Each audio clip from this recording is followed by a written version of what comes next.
Buenos días, en el día de hoy con Néstor Antonio Suleimán, especialista en temas de política internacional, ha colaborado con nuestra revista en forma escrita y hoy lo tenemos en una entrevista exclusiva para tratar el tema recientemente las elecciones en Estados Unidos y algunos otros temas más. Néstor, buenos días.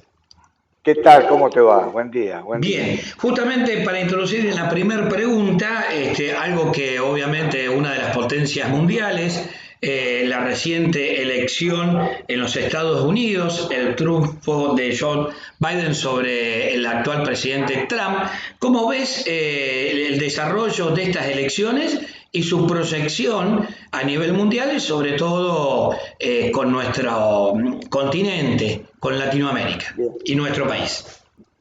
Sí, creo que es importante hacer un relevamiento de lo que significaron las elecciones en Estados Unidos en los últimos tiempos. Recordemos que hubo una polémica, digamos, definición hace unos años entre Al Gore y Bush Jr., George Bush Jr., eh, a raíz de, bueno, del resultado en el estado de Florida.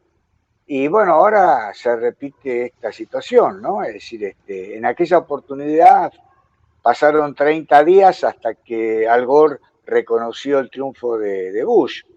En esta oportunidad, Trump también acudió a distintos mecanismos como para dar un golpe al resultado, es decir, un golpe favorable a su proyecto político, ¿no? Cuando en realidad fue Biden el triunfador. Pero lo importante es, más allá de los escandaletes que se dan en esta situación electoral de Estados Unidos, lo importante es tener en cuenta que no va a haber mucho cambio en la política exterior de Estados Unidos.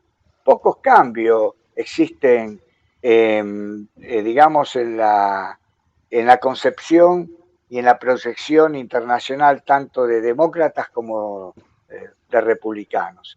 Por ejemplo, en general los demócratas han sido mucho más agresivos que los republicanos en distintas regiones. Si tomamos el caso de Medio Oriente, Clinton en su gestión como presidente fue el artífice de profundizar ese bloqueo injusto a la nación iraquí que implicó más de 1.500.000 muertos durante 5 años a raíz de ese bloqueo injusto que Estados Unidos, bajo la administración Clinton, sostenía contra el pueblo de Irak.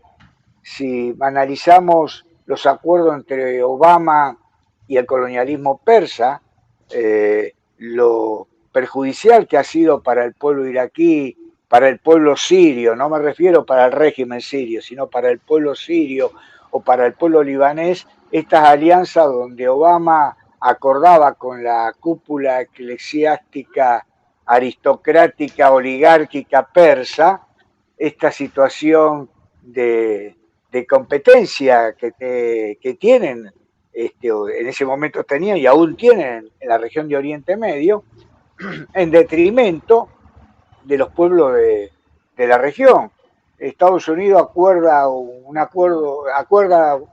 un proyecto nuclear con Irán, es decir, aprueba o acuerda el desarrollo nuclear de Irán en detrimento de todos los pueblos del Golfo, ¿no? Porque el proyecto que tiene Irán con respecto a este desarrollo nuclear, lejos está de perjudicar al Estado de Israel o a la existencia de Israel, sino tiene que ver mucho más con una actitud digamos, de sofocamiento, de coacción a todos los pueblos de la región del Golfo, ¿no? Y en ese sentido, creo que Trump ha sido mucho más mucho más leve en su política exterior en relación al Medio Oriente. Esto lo digo lejos de quedar pegado digamos, a la posesión política de Trump en la región de Oriente Medio. Lo sostengo habida cuenta que ha estado permanentemente predicando el retiro de tropas de Oriente Medio, lo ha hecho en los últimos tiempos, además ha apoyado al Partido de los Trabajadores del Kurdistán, que es la versión marxista-leninista dentro de la dirigencia kurda, los ha apoyado en el noreste de Siria en contra del Estado Islámico, en temas vinculados a la cuestión de los indocumentados, en la población de situación revista digamos, de irregular en Estados Unidos, ha sido mucho más agresivo Obama, registra muchas más deportaciones que Trump, por ejemplo, ¿no?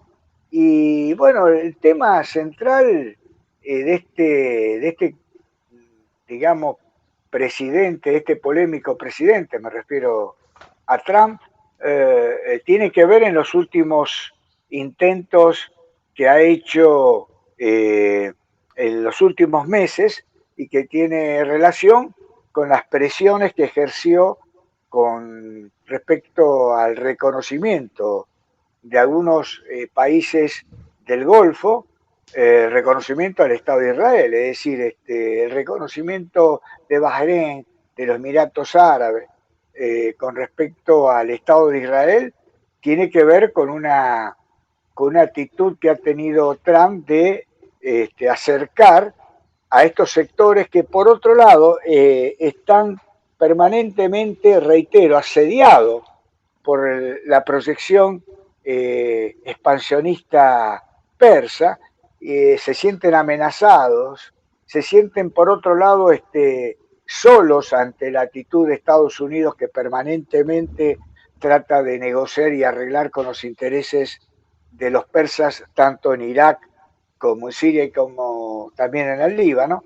Entonces, bueno, no tienen más opción que aceptar el reconocimiento de Israel ante esta actitud de soledad en un escenario donde, bueno, pasa lo mismo con el resto de los países en el Golfo. Con esto no quiero justificar el reconocimiento que han hecho del Estado sionista, pero sí aclarar que hay una permanente situación de acoso que tiene el colonialismo persa con respecto a ellos, y esto ha obligado a estos países a acercarse a las posiciones que le marca Estados Unidos.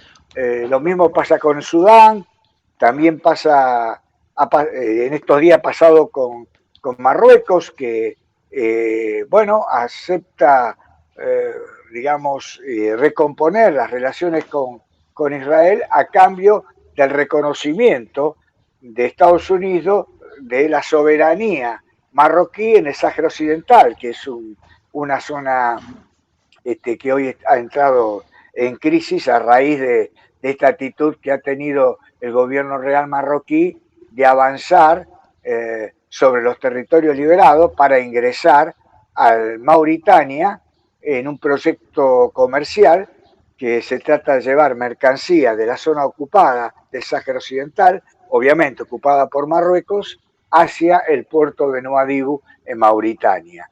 Esta cuestión ha desatado inclusive las quejas de los propios dirigentes republicanos. El senador Jim Inhofe, que es de Oklahoma, se opone a este reconocimiento que ha hecho Trump a la soberanía marroquí en el Sáhara Occidental. Y de la misma manera, John Bolton, que fue asesor de seguridad de varios gobiernos republicanos. Entonces, lo que vemos en este Trump ya saliente de la gestión en Estados Unidos, una actitud realmente oportunista que, bueno, va a perjudicar seguramente la continuidad en esos escenarios de parte del gobierno demócrata. Digo fundamentalmente en el escenario del Sáhara Occidental, porque ya existen algunas declaraciones de dirigentes demócratas que no aceptan tampoco esa soberanía marroquí sobre la zona ocupada. Justamente, Néstor, te iba a hacer la consulta de lo que tengas conocimiento, de lo que se conoce o ha trascendido en cuanto a política exterior del nuevo presidente electo, Joe Biden, con respecto a la zona de Medio Oriente. Si tenés conocimiento de qué actitud política va a tener, si va a continuar con esto que mencionabas vos, si se dará la posición de los senadores demócratas de no injerencia, de no reconocimiento de Marruecos, por ejemplo, en este caso, o en alguno de otros países de Oriente Medio.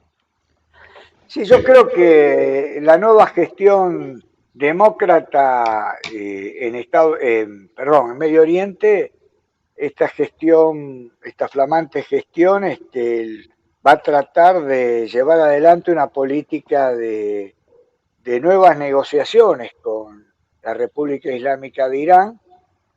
Van a seguir estando en una misma sociedad en lo que tiene que ver con la región iraquí. Desde el 2003 hasta nuestros días, todos los presidentes que se fueron turnando en la conducción del Estado ocupado iraquí han tenido el beneplácito de Estados Unidos y todos están en sintonía con Teherán, es decir, con lo que tiene que ver con el gobierno revolucionario, en comillas, islámico iraní. Me parece que desde hace rato Estados Unidos trata de, digamos, retirarse de la región de Medio Oriente, pero dejando obviamente materializados determinados acuerdos con los estados que realmente tienen una injerencia importante en la región. Esto tiene que ver Turquía por un lado y la República Islámica de Irán por otro lado.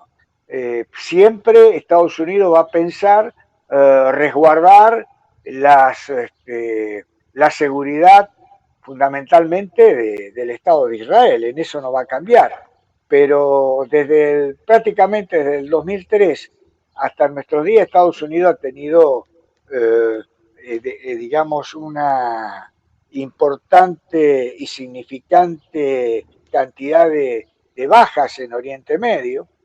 Esto ha sido producto del enfrentamiento en primera etapa con la resistencia iraquí, que era, digamos, que adhería, digamos, al proyecto de Saddam Hussein.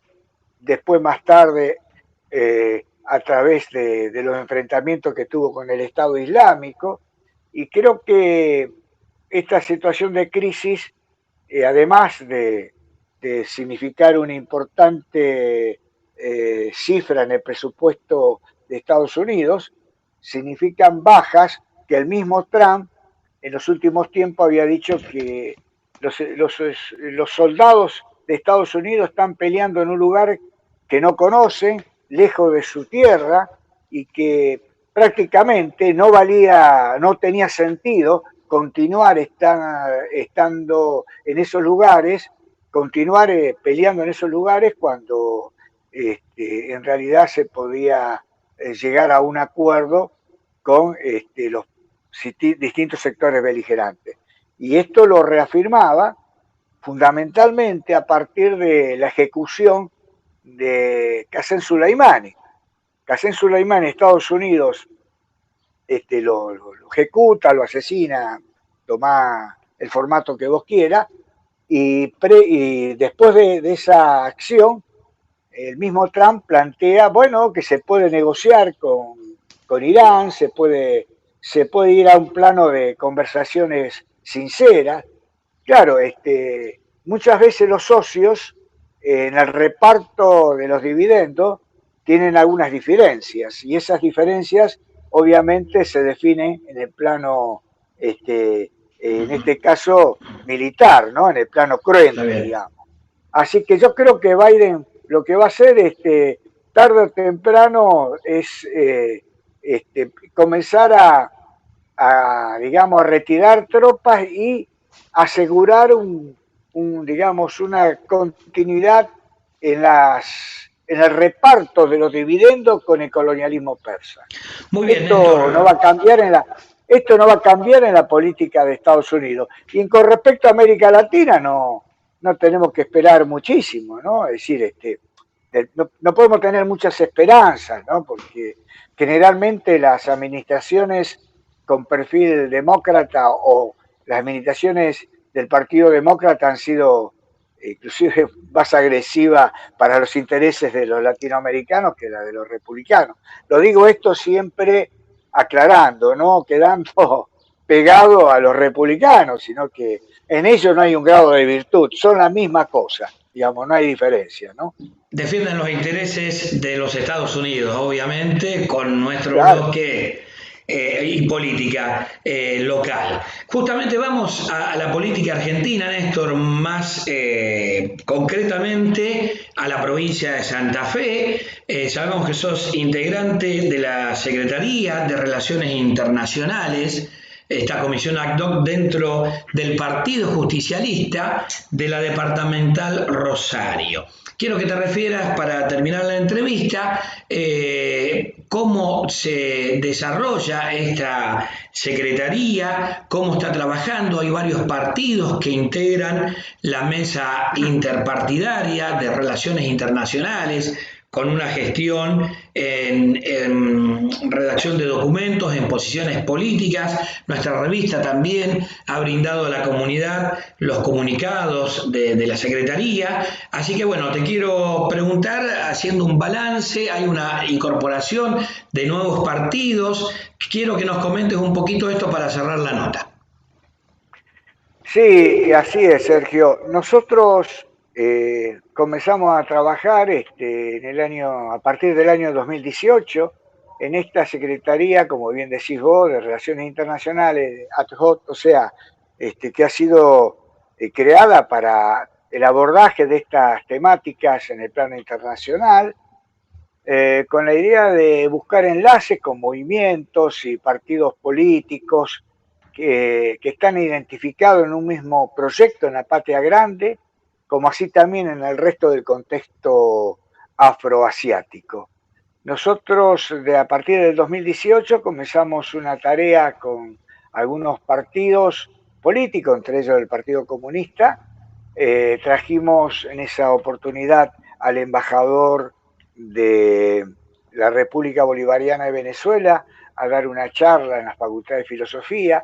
Seguimos trabajando e incorporando otros partidos, así ingresó el Partido Solidario, Acción Popular, el Partido Nuevo Encuentro, y más tarde se fueron integrando otros partidos, entre ellos el Partido Intransigente, y hace muy pocos hemos hecho digamos, la flamante propuesta de integración que fue aceptada en un plenario de nuestra mesa interpartidaria de relaciones internacionales, que es la que integra todos estos partidos. Fueron aceptados, reitero, el Partido del Progreso Social y Unidad Popular. Es decir, esta mesa interpartidaria de relaciones internacionales entonces está conformada por 9 partidos y fundamentalmente el proyecto que tiene como guía, la hoja de ruta fundamental, está vinculada a través de buscar los proyectos que acerquen a los actores en la patria grande, buscar posicionamiento de solidaridad con aquellas causas que están muy lejanas al perímetro regional, pero que tienen que ver con nuestros principios, digamos, libertarios, liberadores, emancipadores. Me refiero a todos esos procesos revolucionarios en África, en Asia, y en ese sentido hemos contado, entre las distintas charlas, hemos contado con la participación de dirigentes vinculados al Frente Polisario, que es el Frente Popular de Liberación de Saji Alhambra y Río de Oro, que opera en la región del Sáhara Occidental. Hemos charlado con algunos dirigentes en la región ocupada del Aaiún. También hemos tenido un conversatorio con el embajador de Palestina, Hosni Abdel Wahab, con el integrante del Partido Socialista Unido de Venezuela, Adán Chávez Frías, en el plano gremial y la necesidad de buscar una alternativa que ligue a todos los trabajadores en la patria grande. Contamos con la participación de Victorio Paulón y Fito Aguirre de la CTA Autónoma. Bueno, en distintas problemáticas hemos estado abordando en el marco de América Latina, charlando también con la senadora Sandra Ramírez, que de la Fuerza Alternativa Revolucionaria del Común, de la FARC, de la expresión política que hoy está proyectando su actividad en forma incruenta en el escenario colombiano.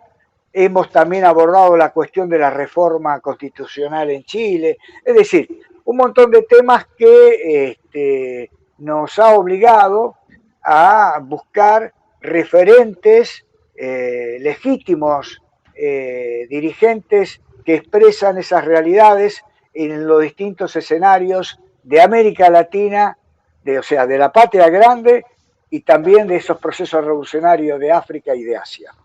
Muy bien, Néstor, me queda más que nada felicitarte por toda esa actividad. Conocí algunas de las actividades, pero realmente me ha sorprendido la cantidad de actividades políticas que han realizado aún con esta pandemia, porque ha limitado muchísimas cosas en el mundo, no solamente en nuestra ciudad o país. Así que bueno, quedaremos en contacto para futuras entrevistas, continuar estos diálogos, reportajes que obviamente es otro formato, no es el gráfico que nos permite justamente la tecnología actual. Te despido deseándote una feliz Navidad, un próspero año nuevo, que nos acercamos a estas fechas en el calendario. Así que hasta la próxima, Néstor. Gracias, felicidades a todos.